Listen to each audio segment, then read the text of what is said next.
Assalamualaikum Ustaz. Waalaikumsalam, Bang Dedi. Ya. Terima kasih banyak Ustaz. Iya Bang. Dengan kesibukan Ustaz selama ini sehari-hari ini, Ustaz bisa menyempatkan waktu bersama kami ini di komunitas Vespa. Alhamdulillah. Ini kami Ustaz lagi kopi bareng nih Ustaz, lagi kopi darat ini sama kawan-kawan. Kebetulan tadi kami lagi reading, duduk di kopisnya ini.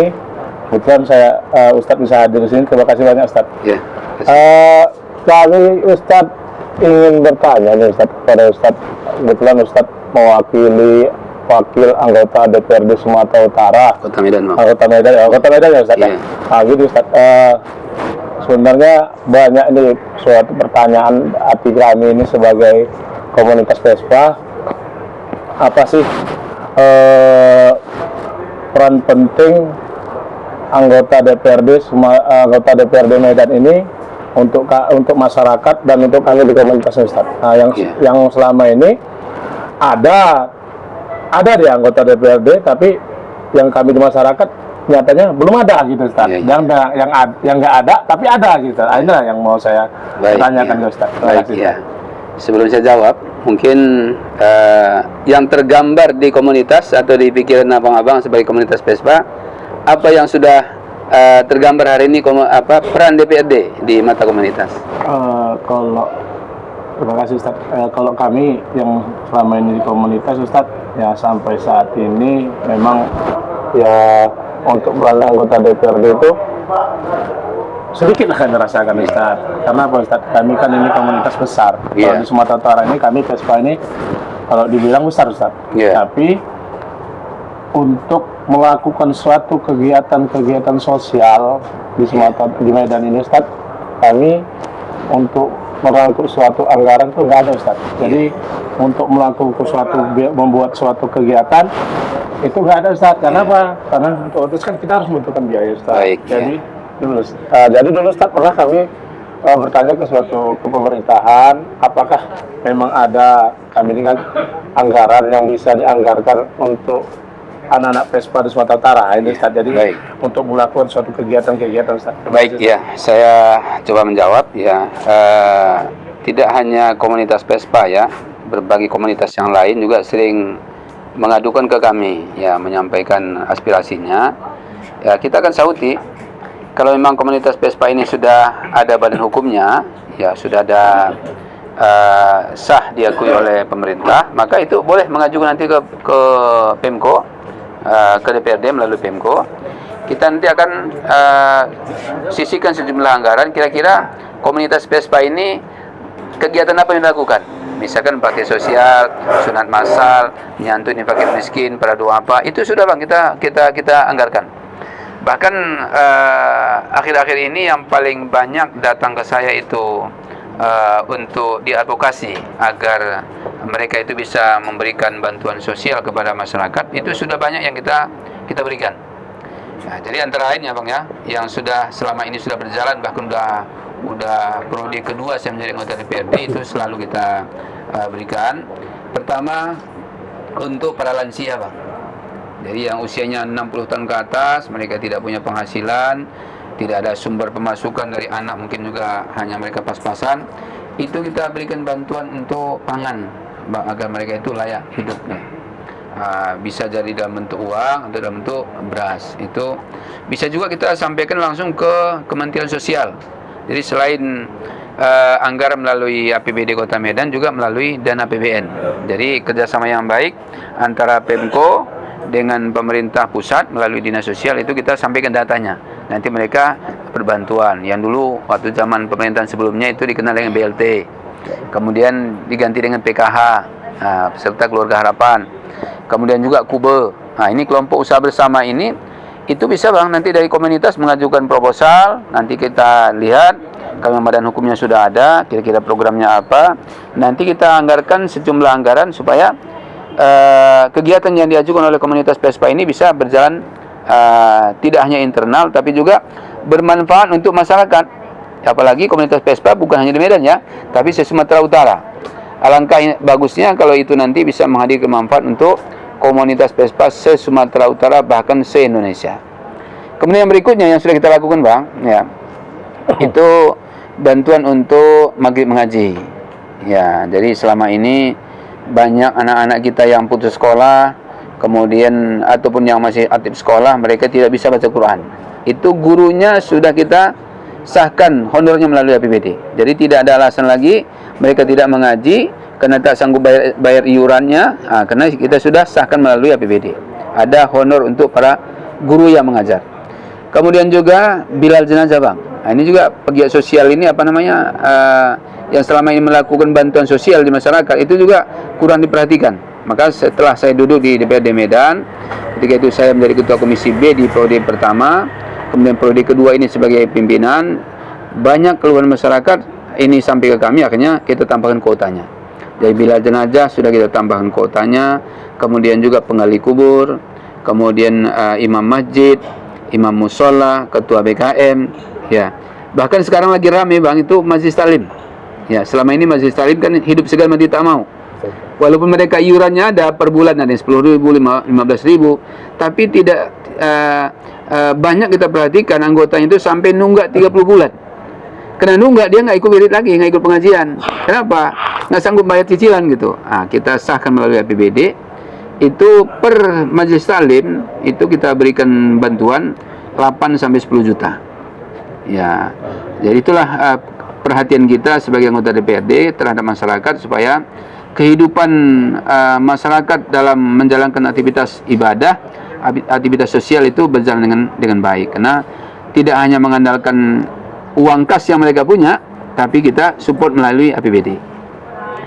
Kemudian yang tak kalah pentingnya, Bang, ya terkait dengan bantuan untuk para lansia yang usianya 60 tahun ke atas, kemudian para duafa, kemudian fakir miskin yang tidak punya sumber penghasilan. Walaupun mungkin dia masih muda, tapi kerja tak ada, penghasilan tak ada. Misalkan seorang ibu sudah ditinggal suami, dia janda, anaknya ada berapa orang. Ini siapa yang bertanggung jawab?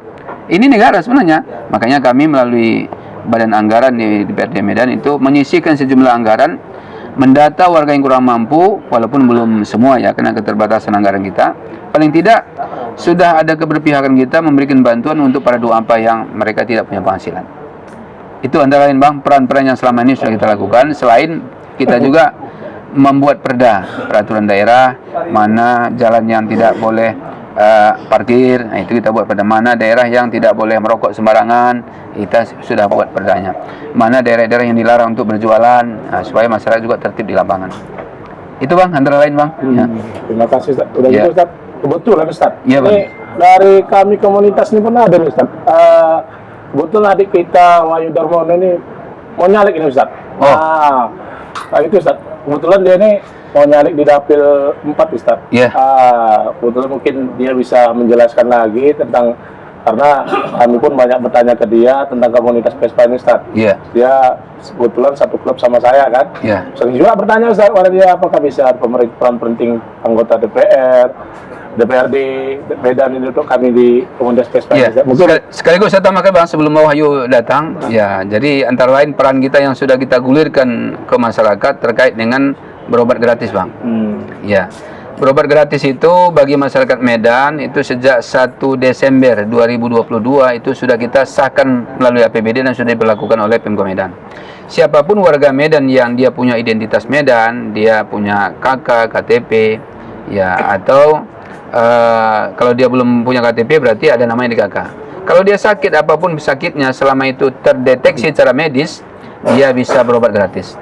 Kalau dia berobat jalan mungkin cukup di puskesmas menunjukkan KK atau KTP. Kalau perlu rujukan mungkin pihak puskesmas tidak bisa melakukan tindakan karena mungkin keterbatasan alat medis atau dokter yang tersedia mungkin kurang lengkap, akan dirujuk ke rumah sakit. Dan itu, Bang, selama ini ya hampir setiap hari masyarakat itu mengadu ke saya lewat WA, karena memang saya sebarkan nomor handphone saya secara terbuka kepada masyarakat Medan. Siapapun warga Medan yang merasa terganggu kesehatannya, dia tidak mampu membiayai perobatan di rumah sakit atau di tempat dokter, maka kita akan rekom. Maka alhamdulillah seluruh telepon di rumah sakit Medan itu kita punya, Bang. Jadi nanti ketika pasien mengadu ke saya, itu langsung saya hubungkan, saya telepon, Pak Dirut, tolong dibantu, ini masyarakat perlu dibantu perobatannya secara gratis menggunakan UHC. Ini kakaknya, di KTP-nya, karena mereka sudah biar ke saya. Dan itu rata-rata, Bang, 5 sampai 10 orang per hari. kita advokasi langsung berobat ke rumah sakit, termasuk yang melahirkan, Bang. Abang udah punya anak? Alhamdulillah, Ustaz. Berapa orang, Bang? 4, Ustaz. Masih bisa, Bang, ya nambah ya kan. Kalau masalah melahirkan, Bang, sudah di-cover oleh APBD. Ya, sering saya sampaikan dalam pertemuan dengan warga, kalau Bapak Ibu ya misalkan ya terganggu biaya melahirkan, apakah melahirkannya normal atau operasi, kita sudah sahkan melalui APBD. Ada ibu yang bertanya, Bang, sampai anak berapa besar katanya? Insya Allah sampai anak ke 10 pun insya Allah masih di-cover oleh APBD ya kan. Nggak apa-apa, selama itu memang perlu kita bantu, ya. Termasuk komunitas, Bang. Nggak tahu ada istri yang sedang hamil, hasil USG mungkin perlu operasi, segera nanti komunikasi dengan kita. Nanti kalau Bang Wahyu juga nanti sudah ya dicalekkan dan kita doakan lolos, nanti komunitas PSPA mungkin semakin mudah untuk menyampaikan aspirasi langsung pada beliau. Terima kasih. Udah gitu, ini agak apa nih sedikit? Agak lari sedikit ya, Ustaz. Ya, nggak apa-apa. Tentang Ustaz ini saya kan kebetulan pengurus masjid nih, Ustaz. Ya. Saya kebetulan sekjen masjid di daerah Medan nih, Ustaz. Apakah bisa, ini sekarang kami lagi membangun masjid nih, Ustaz. Ya. Jadi membangun masjid daerah Bromo, sampai saat ini kami sudah masukkan ke Pemprov, ke Pemko atau anggota DPRD, Ustaz. Tapi sampai saat ini belum ada gitu peran penting Pemprov ini, peran penting Pemko ini sama anggota DPRD belum ada kita rasakan, Ustaz. Itu gimana, Ustaz? Baik. Apakah bisa melalui Ustaz ini? Boleh, Bang. Ya, jadi kalau di dapil saya, Bang, mungkin lebih dari 30 masjid sudah saya advokasi. Bahkan kemarin terakhir, saya dan Pak Wali langsung datang ke Masjid Umar bin Khattab menyerahkan bantuan sebanyak 100 juta. Jadi nanti kalau Masjid Abang memang butuh, dan ini adalah salah satu, Bang, program kami dari DPRD Medan, terutama kami dari PKS, karena memang ya selain kami partai politik juga partai Islam ya kan. Jadi kami sudah naikkan anggaran untuk rumah ibadah. Ya, termasuklah masjid, musola, gereja. Nah, ini sudah kita naikkan untuk membangun masjid atau rumah ibadah lainnya, termasuk rehab. Ya, selama ini fokus kita, ini kita prioritaskan, Bang, untuk rumah ibadah, kita besarkan anggarannya supaya rumah ibadah di Medan ini bisa mendapatkan bantuan itu. Dan tidak hanya itu, Bang, tidak hanya rehab rumah ibadah, termasuk juga honor ketua BKM, honor imam masjid, bahkan yang terbaru sekarang, Bang, marbot masjid. Yang selama ini nyapu masjid, yang dia membersihkan pekarangan masjid, itu pun sudah kita masuk dalam APBD. Ya, begitulah perhatian kita agar kegiatan keagamaan itu berjalan dengan tertib dan nyaman. Terima kasih banyak, Ustaz. Iya, Bang. Atas Ya. Ya. Oh, ada lagi, silakan. Ya. Ini kan milenial kan udah pasti ke depan akan menghadapi pesta demokrasi, San. Ya.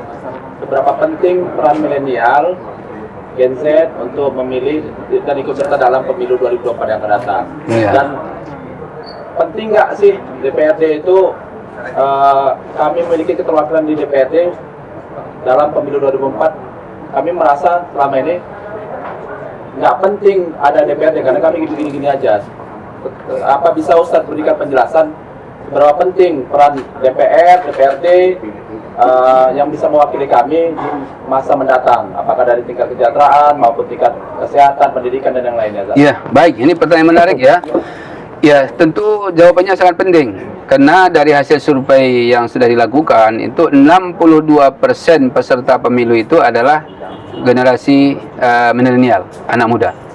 Jadi kalau pemuda tidak memberikan hak pilihnya, ya nanti kita khawatir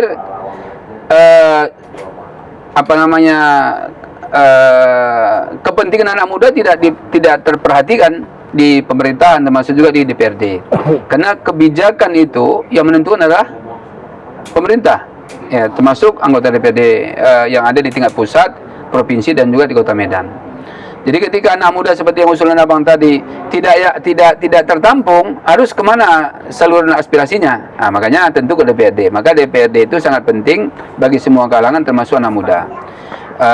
Antara lain yang sudah kita buat kebijakan, yang seperti yang saya sampaikan di awal tadi, kebijakan untuk bantuan KIP. Kemudian untuk mahasiswa yang kurang mampu itu bisa tetap melanjutkan kuliahnya, walaupun mungkin secara ekonomi dia terbatas. Tapi karena kita sudah sahkan melalui APBD, mereka bisa terbantu uang kuliahnya.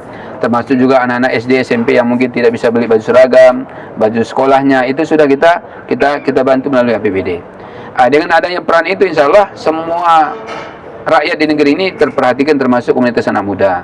Ya, itu saya kira antara lain peran yang sudah kita berikan untuk anak-anak muda. Maka anak muda ini jangan sampai golput, jangan sampai tidak memilih, jangan sampai nanti pas hari H, besok pemilu, malam ini tidur, udah taunya pas ngitung suara. Ya, udah suara udah tutup, jangan sampai. Inilah momen yang paling tepat anak muda memberikan hak pilih. Ya, apalagi kalau kami dari PKS itu mayoritas calegnya itu anak-anak muda. Walaupun masih ada orang tua, ya wajar sebagai penasihat, ya kan. Tapi umumnya caleg PKS itu se-Indonesia itu mayoritas anak-anak muda. Itulah keberpihakan kami supaya suara anak muda ini ada di parlemen. Ya, termasuk juga suara ibu-ibu. Kalau secara undang-undang ditetapkan bahwa caleg itu 30%, malah PKS melampaui itu. Bahkan di beberapa kabupaten kota dan provinsi sampai 40 bahkan 48%. Begitulah keberpihakan kita untuk keterwakilan agar suara perempuan itu ada di parlemen. Apalagi anak-anak muda. Mungkin boleh dikatakan caleg PKS se-Indonesia termasuk Medan itu hampir 50% itu anak-anak muda. Nah, itulah keberpihakan kita agar anak-anak muda ini yang masih cemerlang, kemudian idenya begitu banyak, itu bisa tersuarakan nanti di kekuasaan. Baik, Ustaz, sekitar izin Bang Den. Ya, Pak. Kondisinya saat ini kan masyarakat mengalami itu, Ustaz, bahwasannya terutama yang khususnya bagi yang sudah berkeluarga. Iya. Tingginya harga pangan, Ustaz, beras. Iya. Nah, ya, Ustaz, nggak pernah beras turun, Ustaz. Iya. Kemudian seringnya terjadi air mati. Ada juga masyarakat yang belum teraliri air di rumah tangganya. Kemudian PBB, Ustaz. Iya. PBB saat ini Kota Medan Lonjak ya. lonjak, Ustaz. Makanya yang belum punya rumah khawatir mau punya rumah, Ustaz. Iya. Nah, khawatir untuk biaya bangun sama biaya PBB-nya, Ustaz. Iya, iya. Kemudian terkait juga biaya pendidikan kesehatan yang tinggi, semakin tinggi di Indonesia ini, Ustaz. Apa pentingnya adanya keterwakilan kita di DPR? Apalagi apakah butuh kita keterwakilan DPR itu secara mayoritas yang mampu merubah sistem kendala atau masalah di masyarakat seperti mahalnya harga beras, tingginya PBB, kemudian yang lainnya, Ustaz? Iya. Baik, ini pertanyaan tak kalah pentingnya Bang dari pertanyaan sebelumnya. Ya, memang masyarakat selama ini sudah mulai apatis ya. Aku pun milik gini-gini ajarnya. Kata seorang ibu, aku tetapnya jadi pembantu rumah tangga. Ya nggak mungkin lah pula pembantu rumah tangga jadi diangkat jadi tentara ya kan, atau jadi ASN. Ya, tapi kebijakan ini, kalau yang menentukan kebijakan itu bukan berpihak pada rakyat, ini yang merugikan semua masyarakat, termasuk komunitas. Ya. Ketika yang duduk itu memang orang-orang yang memang paham apa maunya rakyat, apa butuhnya komunitas, tentu kebutuhan komunitas, kebutuhan rakyat itu akan tersuarakan di pusat kekuasaan. Kemudian nanti di badan anggaran juga akan tersampaikan. Bagaimana mungkin kesehatan Medan itu bisa gratis kalau orang yang menentukan kebijakan tidak paham arah itu. Makanya, ya kalau kita ingin menekan tingginya harga-harga semua barang, terutama sembako yang menjadi kebutuhan sehari-hari, maka kebijakan itulah yang harus kita tempuh dengan aktif, berperan aktif dalam pemilu, mengajak orang banyak supaya memberikan hak suara dan menentukan pilihannya pada orang-orang baik yang memang pro masyarakat, pro rakyat, dan dia tahu apa maunya masyarakat, apa maunya rakyat. Ya, dan kami dari PKS itu selalu kami survei kira-kira rakyat maunya apa. Nah, makanya itulah yang kita suarakan di parlemen. Ya. Oke, Ustaz, terima kasih banyak atas waktunya, Ustaz. Ustaz dengan kesibukan hari-hari bisa meluangkan waktu untuk berbaur dengan kami ini di komunitas PESPA Sumatera Utara. Saya atas nama IPSU Sumatera Utara dan kawan-kawan di beberapa komunitas, terima kasih banyak, Ustaz. Oke, Bang. Ya, terima kasih banyak, Bang. Waalaikumsalam warahmatullahi wabarakatuh. Sehat selalu. Ya.